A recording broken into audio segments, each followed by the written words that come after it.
Je suis quelqu'un d'assez chanceux. Et oui, combien de fois vous vous êtes dit « je préfère être sourd plutôt que d'entendre ça » devant un débat pour la présidentielle, en écoutant les arguments de votre banquier, ou encore votre belle-mère. Bah, moi, cette chance, je l'ai. Je suis sourd. Pas sourd par hasard, pas sourd sur le tard, mais sourd de naissance. Oui, bah, que vous vous arrêtez souvent à « je suis sourd ». Mais tous les sourds ne se valent pas. Dans notre monde feutré, la lutte des classes demeure. Il y a les devenus sourds et les sourds de naissance. Et ça n'a rien à voir. Les devenus sourds, eux, ils vont passer un temps infini à te parler d'une époque que les sourds de naissance ne connaissent pas. Les sourds de naissance, eux, eh bien, ils se disent que si on pleurait encore le télégraphe, Internet n'aurait jamais vu le jour. Et il y a les sourds qui connaissent la langue des signes, et la majorité des sourds qui ne la connaissent pas. Si. Et moi là-dedans, je suis sourd de naissance et polyglotte en langue des sourds. Donc autant vous le dire, la crème de la crème.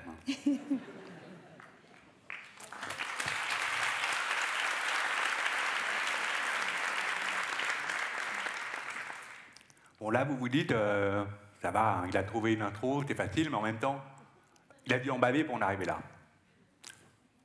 C'est vrai. C'est vrai qu'être sourd, c'est comme courir 20 marathons par jour. Littéralement.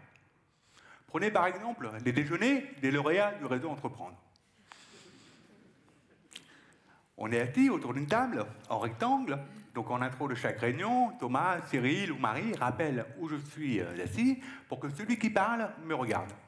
Et oui, je lis sur les lèvres. Donc jusque-là, tout va bien. Le premier qui intervient, il est en face de moi. Il va parler de cette réseau qui va mal. Je bois ses paroles. Je comprends. C'est mon cas. Puis, son voisin va lui emboîter le pas pour lui donner des tuyaux. Et là, ça le complique un peu. Je voudrais prendre des notes, mais si je prends des notes, je perds le fil.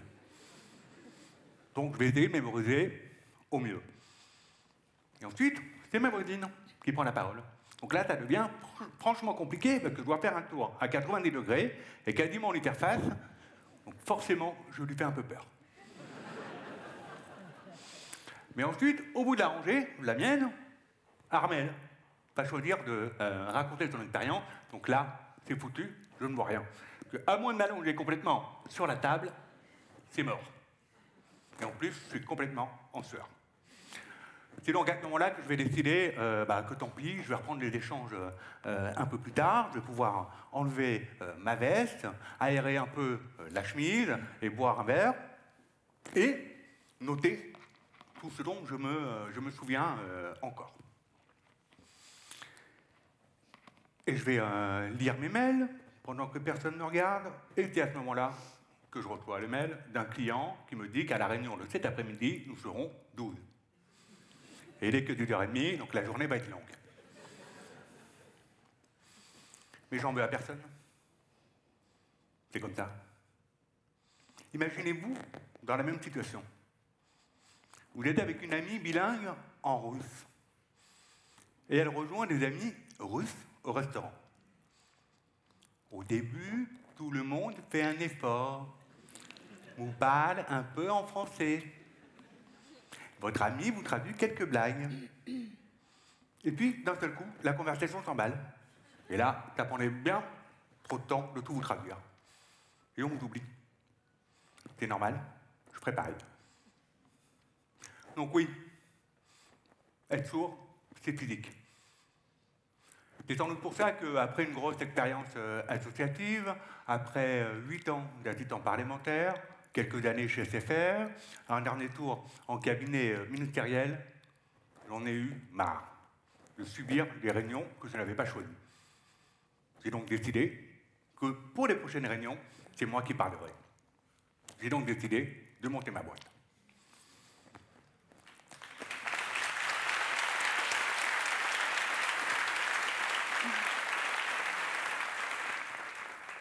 J'avais souvent entendu que pour être entrepreneur, il fallait aller vite, improviser, se tromper et continuer.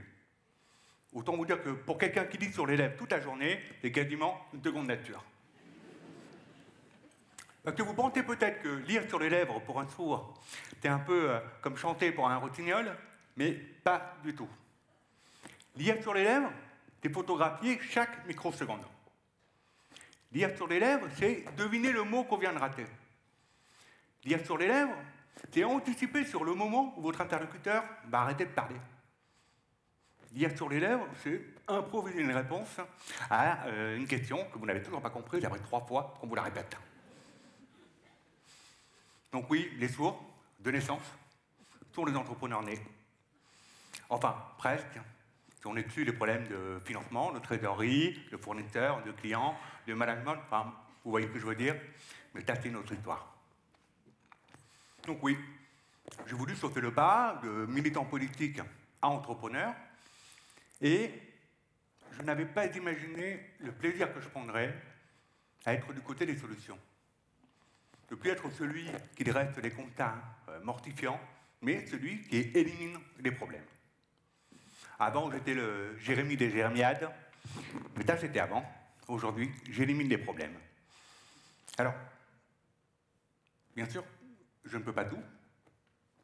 J'ai dû apprendre mes propres limites. Donc maintenant, je sais que les réunions à 12, je passe.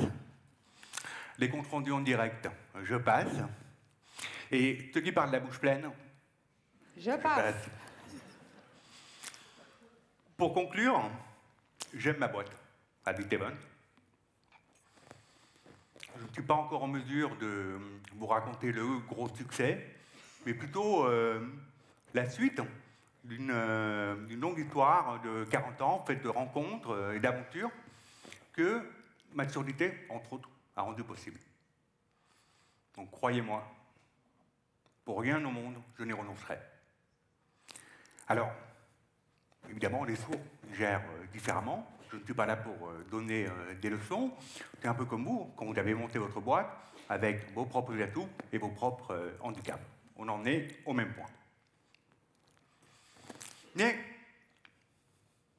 si vous venez encore à l'idée de vous dire à propos de moi, ou d'un autre, c'est bien de chemin parcouru pour un sourd.